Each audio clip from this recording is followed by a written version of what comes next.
pessoal, esse aqui é o Bora Lá, assim como o Felipe já disse nos outros vídeos, é um dos nossos quadros para a gente ter um momento de adoração, um momento de louvor, um momento de palavra, que vai substituir nessa pandemia aquilo que nós tínhamos ali juntos, mas que a gente pode continuar tendo, mesmo cada um na sua casa, a gente pode realmente ser enriquecido e fortalecido por tudo isso que vai ser colocado aqui. Então, nesse momento, vá para o seu quarto, fique tranquilo, num lugar onde você possa realmente louvar junto com tudo aquilo que a gente vai cantar, com as músicas, com toda essa adoração que a gente vai proporcionar. E também, onde você pode prestar atenção em tudo aquilo que o Fê vai falar, e você pode ser edificado por tudo isso. Então, que você possa realmente se colocar diante de Deus, nesse momento, e falar, clamar, que Deus é bom, que a misericórdia dele é para sempre, que mesmo nesse momento de pandemia a gente tem visto a mão dele e tem sido fortalecido com ele. Então, que você possa declarar isso nesse louvor e que isso possa trazer realmente conforto ao seu coração.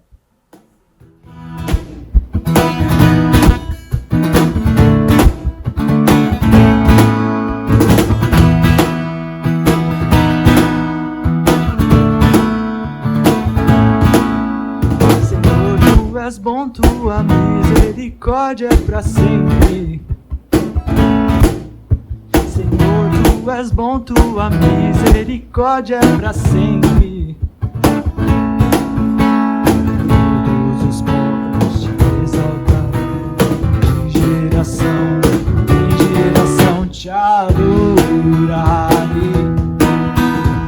Aleluia, aleluia.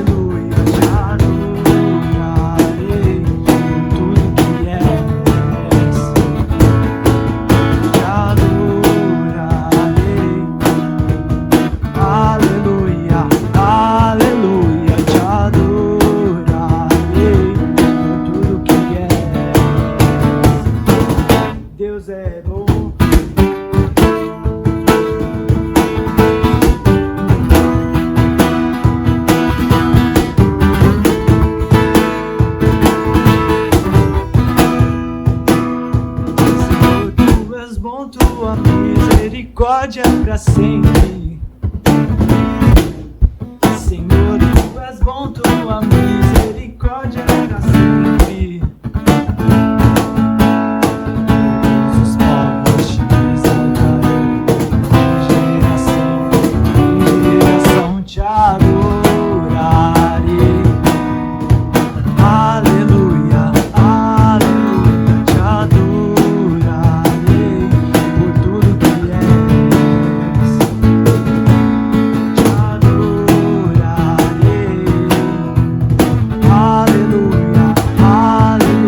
te adorarei.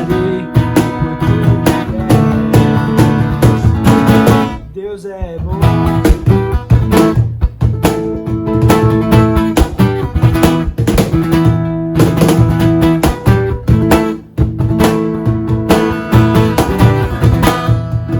Deus é bom o tempo todo, o tempo todo.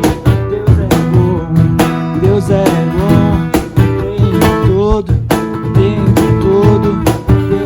bom, Deus é bom o tempo todo, o tempo todo.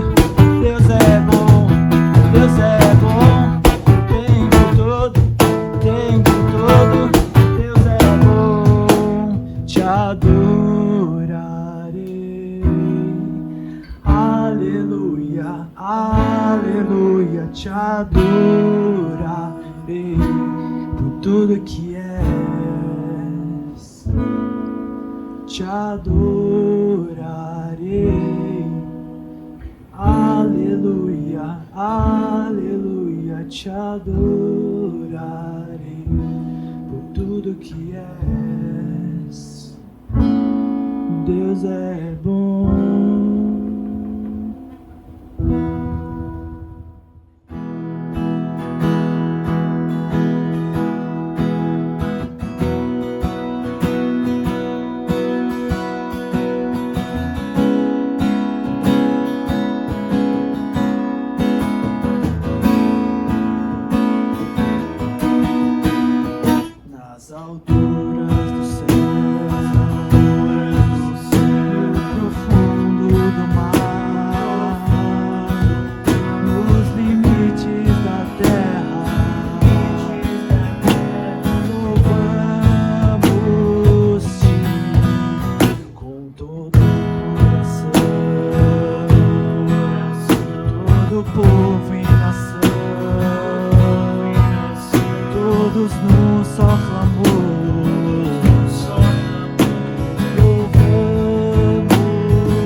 Fala pessoal, tudo bem? Espero que você esteja acompanhando as nossas devocionais, a nossa entrevista também Cristão e Três Pontinhos, o nosso tempo com o Gui e com o David também, e hoje o nosso Bora Lá.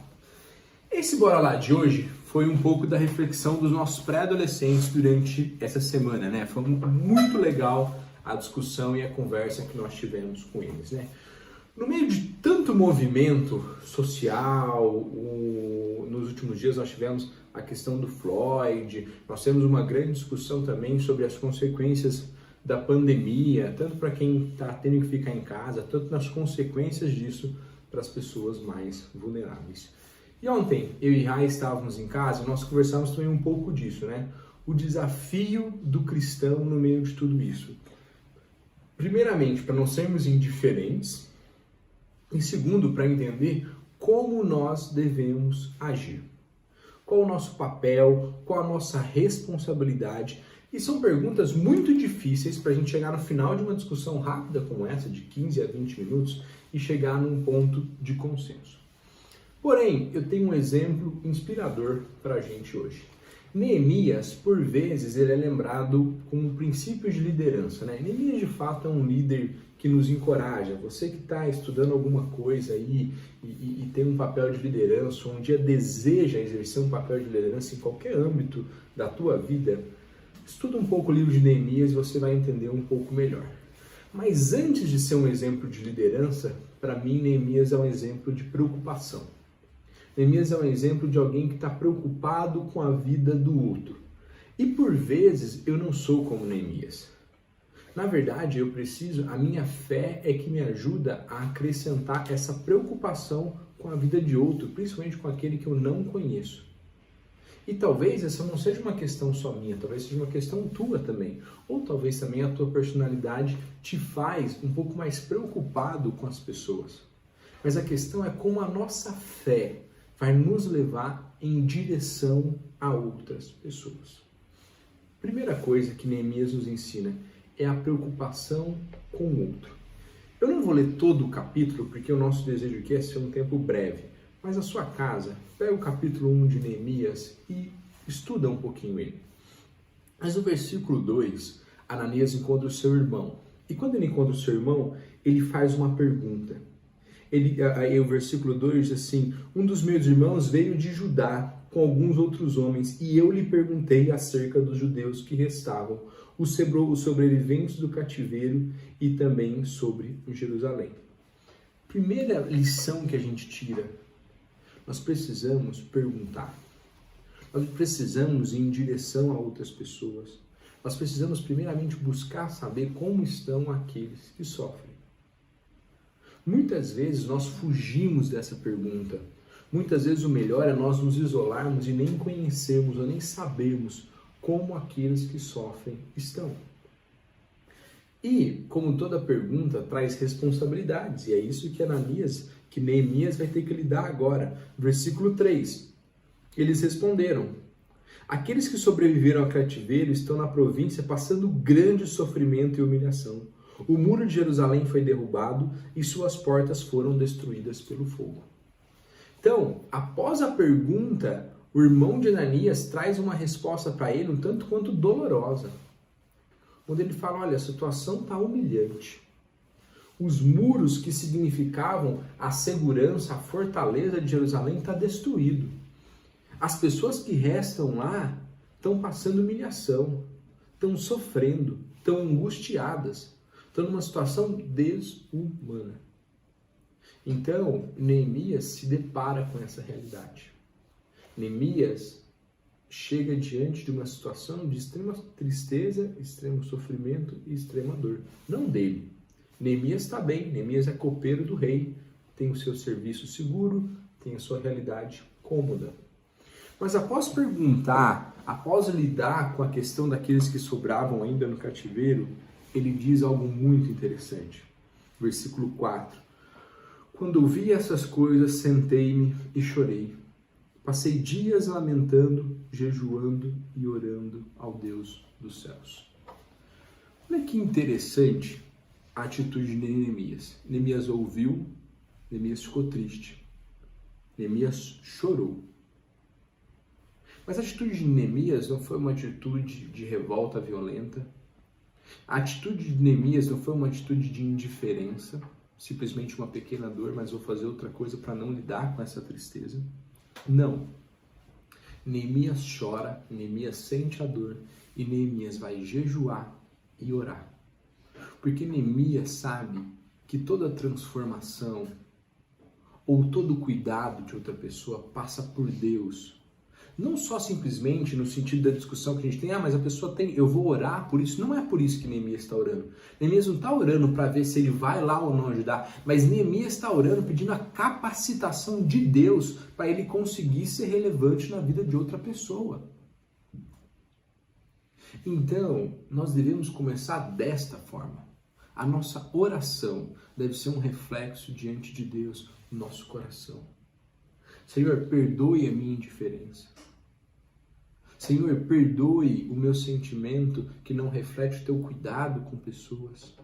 Senhor, perdoe o meu desejo de ser um revolucionário diante só da minha ideologia, do meu espectro político ou da forma que eu leio o mundo e não por necessidade de ser coerente com a fé que o Senhor me deu.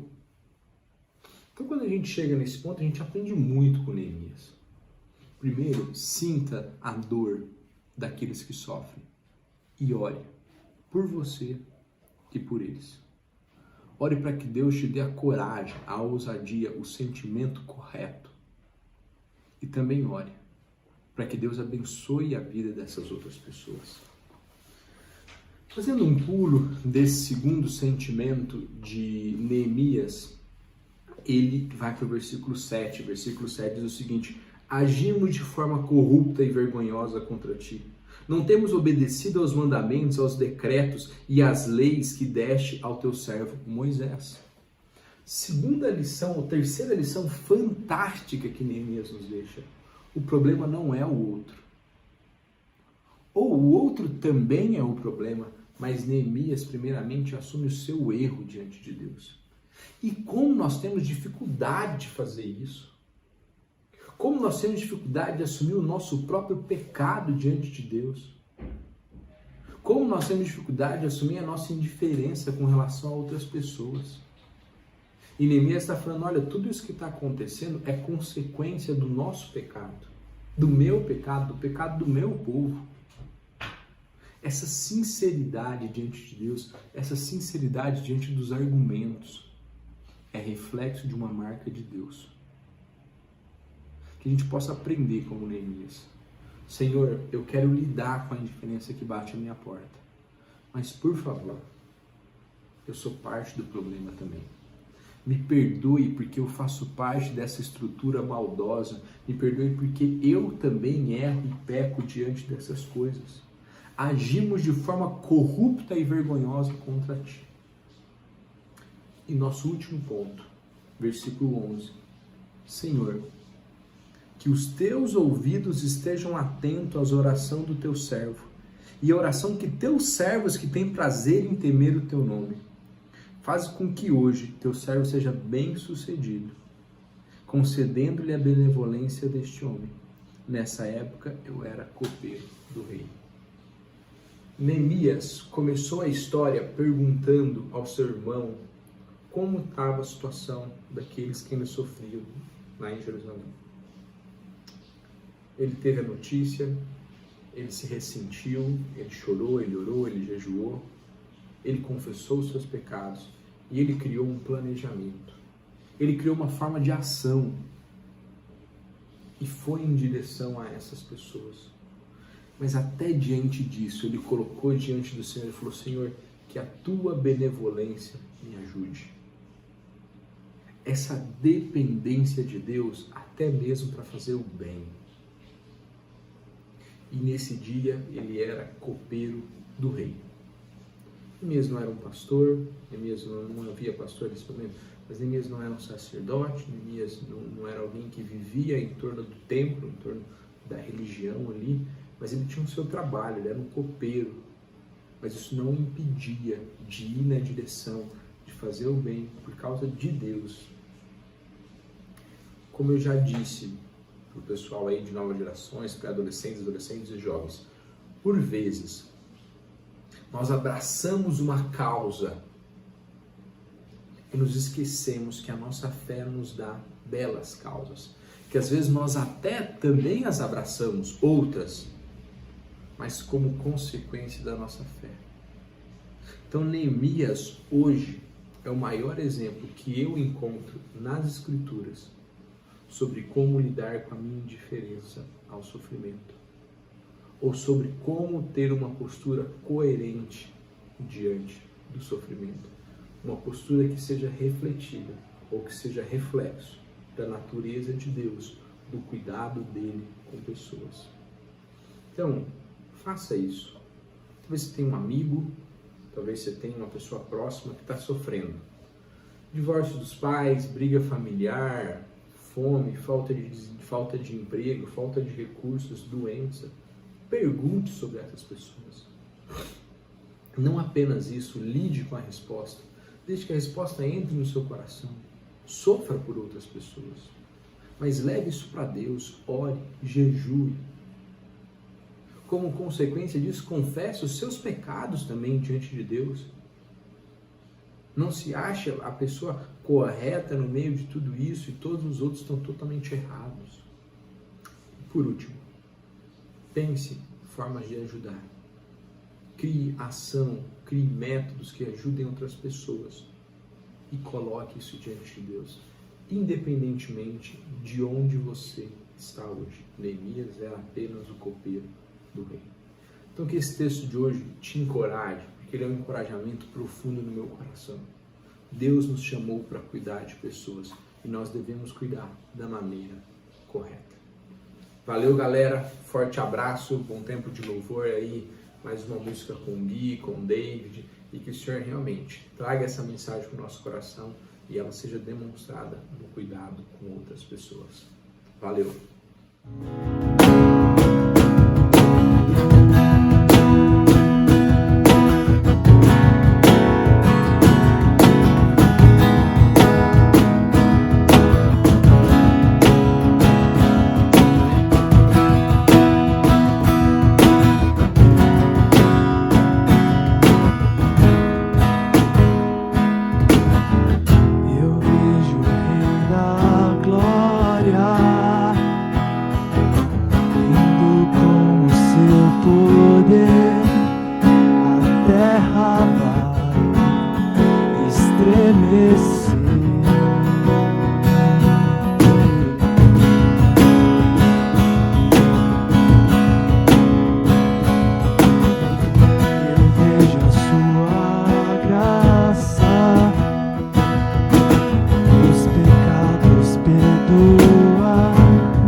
Sua fé, compartilhar.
Abre os meus olhos para que eu possa ver com o amor que tens por mim.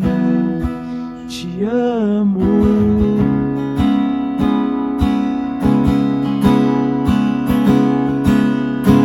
Quero ser igual a ti.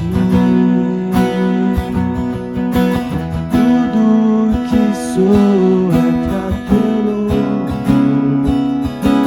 pois contigo vou viver pra sempre.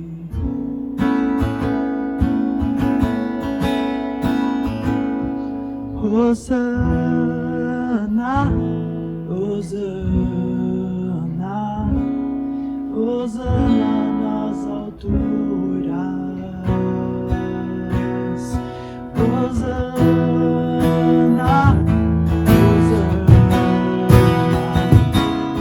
Hosana nas alturas. Hosana, Hosana, Hosana nas alturas. Hosana, Hosana, Hosana nas alturas. Hosana nas alturas. Hosana nas alturas.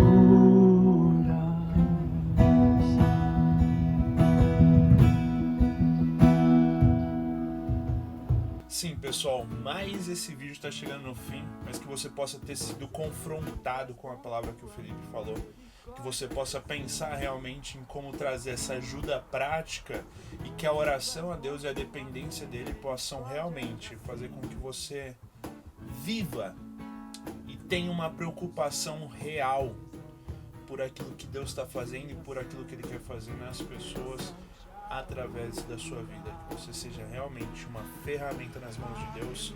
E uma das formas de ser uma ferramenta é realmente compartilhar esse conteúdo. Então compartilhe com seus amigos, pessoas que você sabe que estão dependendo de algo que não Deus, que estão buscando alguma coisa que não Deus e que precisam ter essa tranquilidade, esse sussurro de paz, de conforto e olhar para o Deus que faz com que mesmo a história parecendo estar fora de controle, tudo ainda assim esteja debaixo do controle dele. Então que você entenda e coloque em prática tudo isso que foi dito para que realmente a gente possa continuar crescendo e sendo fortalecidos como novas gerações, como igreja, como juventude. Deus te abençoe, que você tenha uma ótima semana e que realmente nós possamos continuar crescendo e amadurecendo nesse momento de pandemia. Valeu, a gente fica por aqui, mas depois tem outros quadros. Valeu.